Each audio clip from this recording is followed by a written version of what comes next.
where you and Broadbridge, are you seeing the move to DLT-based platforms occur? Yeah, I think it is. It's funny because with sort of the implosion of the crypto market last year, I think the general public is sort of thinking like, oh, well, this stuff is going away. And, when you talk to people in the know in financial services, it's like, no, it's not going away. It's very real.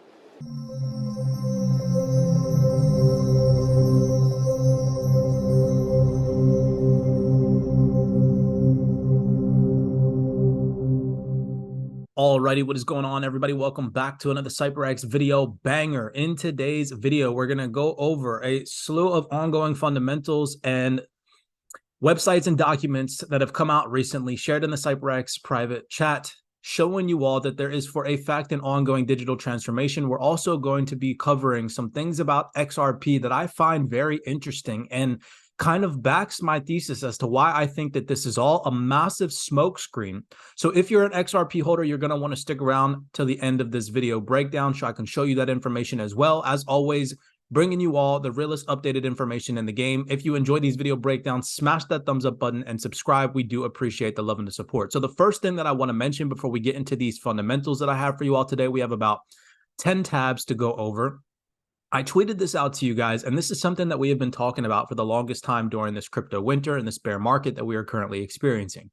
If you don't understand how central bank fundamentals and geopolitical tensions can affect market conditions, the things that actually have a massive impact on price fluctuations in the market, you are in for a wild ride over the next few months. Why, as an investor, even if you're not a day trader in this space, maybe you're just a dollar cost averager, why would you not take it upon yourself to further your education or join a community that actually provides valuable insights and fundamental coverage on what's going on in the market and the market impact it's going to have?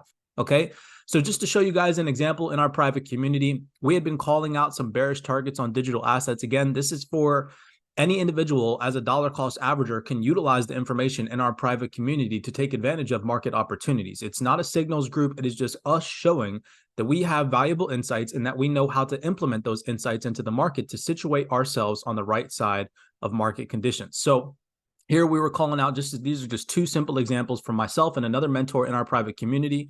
Again, you guys have access to our private community, our analysis, our delta zones, and our fundamentals, our research, and all of that by going to CYPRXtrading.com and enrolling in our monthly subscription program. So here you guys can see on October 5th, I mentioned to the CYPRX students that I was looking for the 10.5 cent psychological level and potentially the 9 cent psychological level on XLM, considering the geopolitical tensions coming into fruition, the strength of the dollar. We were able to determine this. I'm not going to go into full detail and bore you guys to death, but you guys can see that those targets came into fruition. So over the weekend and over the course of the past 24 hours, we were able to facilitate some dollar cost averaged positions into XLM without chasing the market and having the market come to us based off of a pre-planned analysis. Here is another example from one of our CYPRX mentors. He went to call out some Hbar bearish targets. You guys can see here on October 6th, same date. He analyzed Hbar conditions and said to the CYPRX students that we had some buy deltas at roughly around the 4.5 to the 0.46 psychological level. And you guys can see that as of today, those targets were met to the exact T. That message was sent to the group well in advance, over 3 days in advance compared to when this price action came into fruition, which gave the CYPRX students optimal amounts of time to prepare for this type of market event to take place, to situate themselves on the right side of the market. So again, now is the time to further your education. Now is the time during this bear market to join a community, regardless if you choose to join ours or not. Look to further your education in the market to better situate yourself during market conditions like these. All right. Just wanted to show you guys that before we get into the fundamentals. So now let's get into some of the things that the mainstream media is not going to cover. This is a massive upcoming event that's taking place in November of this year, 2023, panel event. And it goes on to say, finally take off. Will 2024 be the year when institutional digital assets finally take off? And you can see here, it goes on to mention global financial institutions such as Nomura, BlackRock, Morgan Stanley, and others have all begun to abandon their initial hostility and take digital assets seriously. Remember, we know that these banking institutions know. They've openly told us that it's not something that's hidden anymore. Everybody's aware.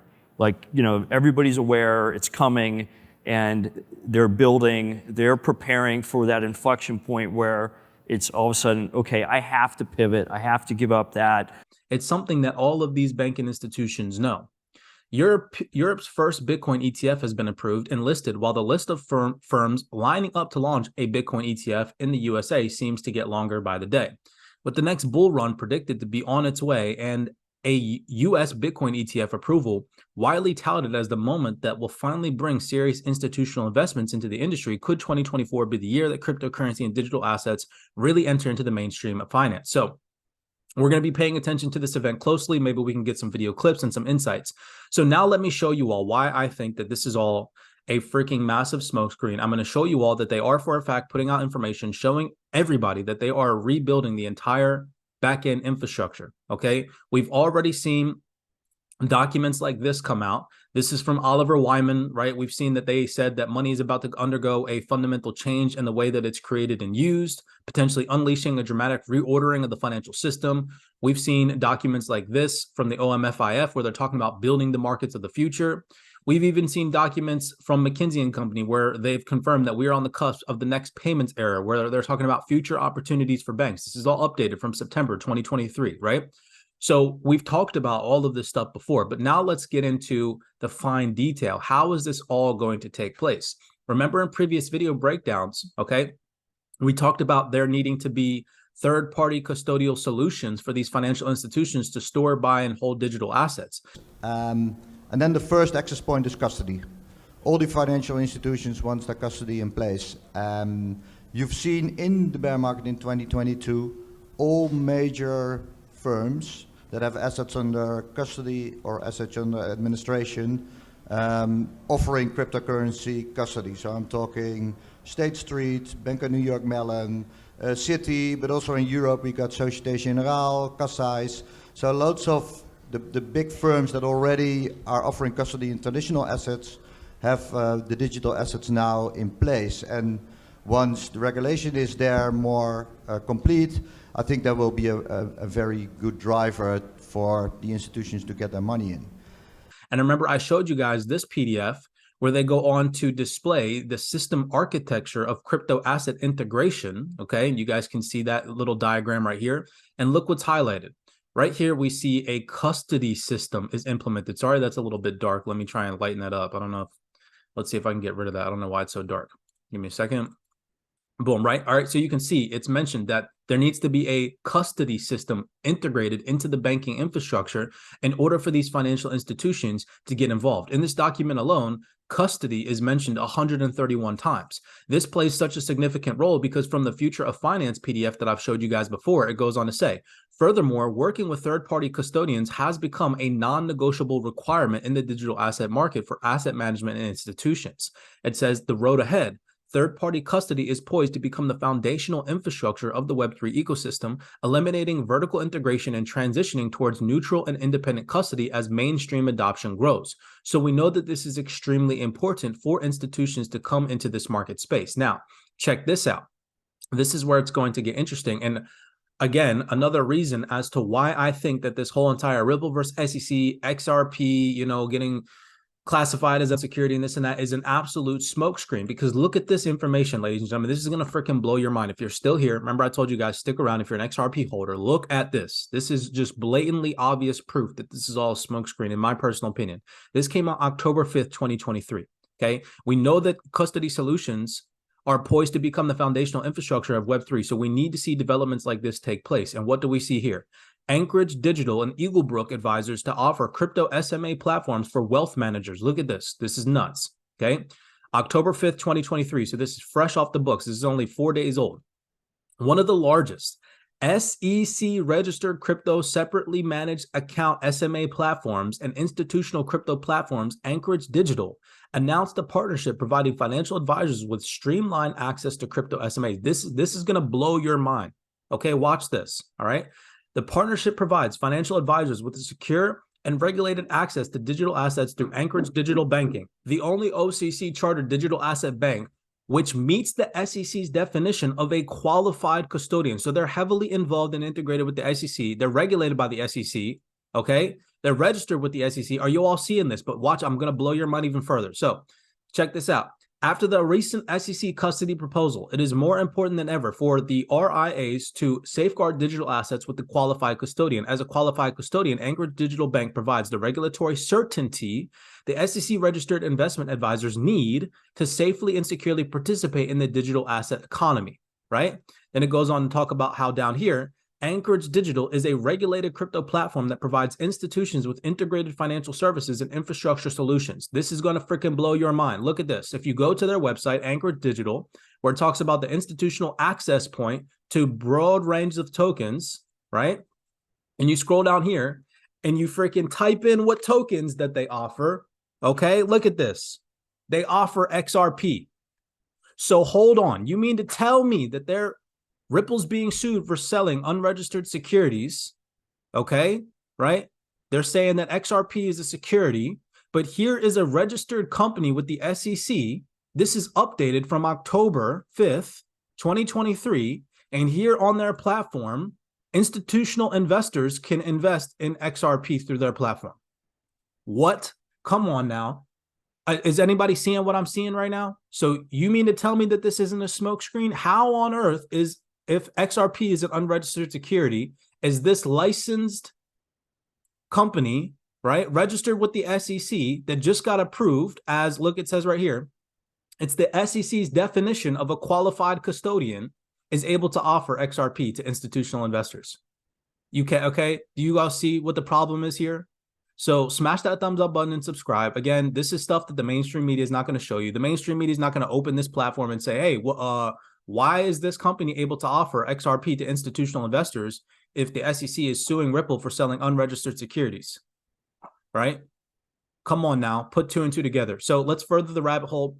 Here's an interesting fundamental that came out that was shared in the CYPRX research chat. I find this interesting because it kind of correlates with something that an individual panelist said about the quote unquote light switch, right? Flip of the switch. But I'm going to build efficiency. It's just, this is not going to be where people, I don't think, maybe some are going to be asleep at the switch, where people, I don't think, maybe some are going to be asleep at the switch. But I think for the most part, people know this is coming. It's going to change their business models, but it's going to make them more efficient. So it's one of these, low revenue, higher margin opportunities. And it's just low revenue, higher margin opportunities. And it's just, as soon as it starts to happen, I think it's going to be. As soon as it starts to happen, I think it's going to be. So it says right here, when you hit a light switch, why is JP Morgan talking about a light switch? You just expect the light bulb to go on. You don't see the generators, the grid, or any of the activities that happen behind the scenes to make it happen. In many ways, payments are the same. Remember, we talked about how they've mentioned that blockchain and distributed ledger technology is going to become integrated and underpin the financial system behind the scenes. It's just going to be seamless. It's going to be integrated. It's going to be there. People aren't even going to know that it exists and run the back-end infrastructure. It's just going to be a part of the new financial system. So, look, I think you've got massive markets that are going to migrate on-chain. We'll probably talk more about the regulatory framework that's required to get there. But I think, it's going to be when this is sort of the underpinning of the financial system and, the fact that assets are tokenized is almost just a foregone conclusion. And I think that's going to happen sooner than people think, particularly coming out of the ashes of all.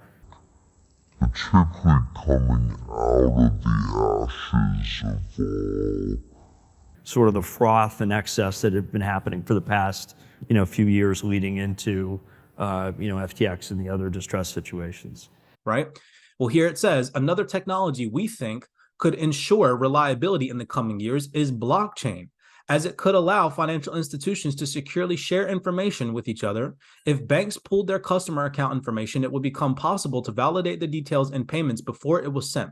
You would know for certain it would be complete and that it could greatly speed up the processes. Innovations like this will ultimately help build smarter payment grids in which information, money, and assets can be moved in ways that will power the next generation of businesses. So there is for a fact an ongoing transformation. They're building a new parallel financial ecosystem that will run on blockchain and distributed ledger technology rails. We at JP Morgan obviously are a meaningful player in this space, and we think that the whole crypto DLT technology is very exciting, and that is something that one should take very seriously. So here's another example. This is crazy. I said to you guys in a tweet, banks are preparing for the next wave of adoption.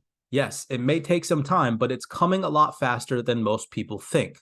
Banks will buy and hold digital assets in the future and provide crypto custody solutions to their clients so that they can access this new asset class.